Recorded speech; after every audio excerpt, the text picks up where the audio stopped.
Welcome to our next lecture on green film production. Our today topic is called Sustainable Practices from Script to Film Sets. I am very interested if you guys know this this construct like film commissions. I hope you know because it's very popular in Europe.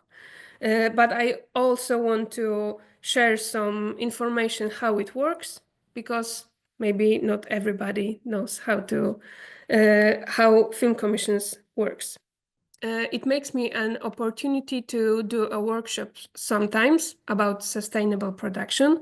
And what I also want to tell you, that thinking about climate changes, that thinking about global warming, thinking about steps we should do to make our life, our movie more sustainable, it can be very overwhelming, you know, because it's huge. It's a huge object, the global warming. It's everywhere.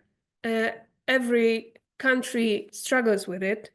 So this subject is very much overwhelming. But what I would like you to remember, that I can always think about it very simple. Keep it simple.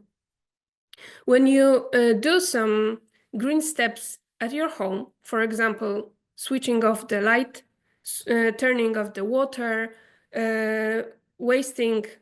managing your waste in a proper way, you make the green change. And what I would like you to remember, that you can always think about these small changes in case of your film project. You don't have to be huge on these changes. You can be very, very basic, and it's enough. It makes the subject very much easier. So I think this is something that helps me to go through the process of making the film more sustainable. And this is the very much potential I would like you to tell about, because making things local, it's the very important step to make your film more sustainable. And in every film commission in our country, you can find this potential to make things very much local, and it will help you to reduce your carbon footprint and stuff.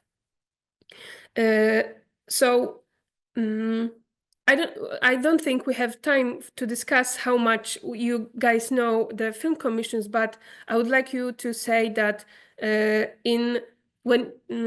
let's think about a producer. When producer want to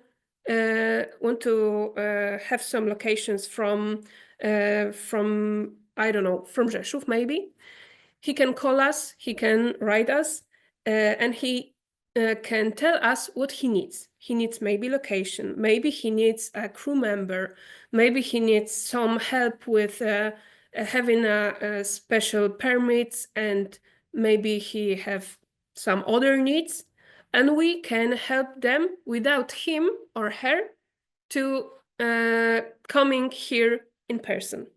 I think it's very simple, but when you think about it, it can be very useful, and it can reduce a lot of transport and a lot of carbon footprint also. The sustainable script writing, that's my subject. It was also the chapter in the guide that you have already mentioned. And yes, I agree with Jagoda. We are really proud about this publication. It was a huge work. There were 4 of us. There were other 2 friends, also Monika Głowacka, who was previously working for Łódź Film Commission, and Marta Krymarys, who was at that time also working at the Łódź Film Commission. Now the girls, they don't work at the film commissions, but other places, but still the publication is there, and you are very welcome to use it. And also, maybe if someone has some remarks on the publication, because it was one of the first, well, it was the first one, so it was experimental also. So many things I think might have changed, and we're looking to updating it.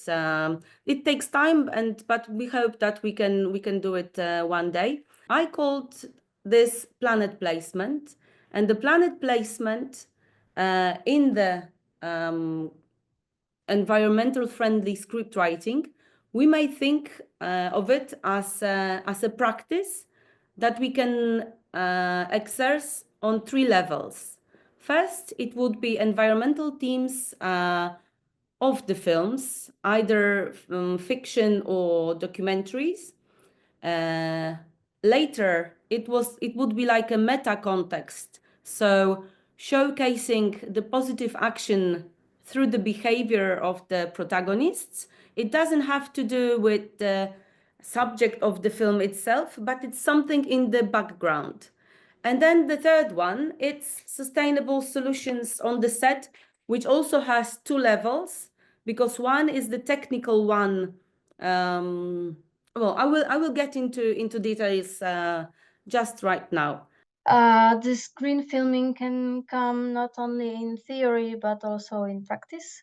And I was working on The Girl with the Needle. I was second AD there, and it was a really big production.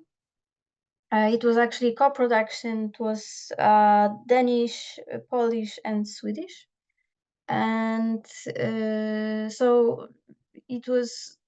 So that's why I really think that every even small action, small idea in such big production counts. It makes sense. We had many solutions in the office and on the set. And some might sound very obvious, but not every production really, I'm telling you, not every production does it. So I think it's worth mentioning that in the office we did have recycling. We also have recycled paper to print, and scripts were only on demand. So we didn't print a script for everyone, which is really good because really not everyone have to have it, you know, to write something. People now use tablets, so they can do some marks also in any other like computer or whatever. And also we had this rule that we didn't print worksheets for every day for everyone. That would be crazy. It would be what, like 100 worksheets every day.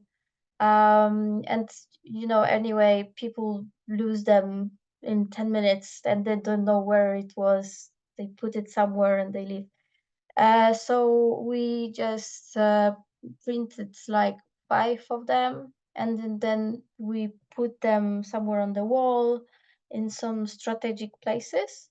And also, of course, everyone had it on the phone.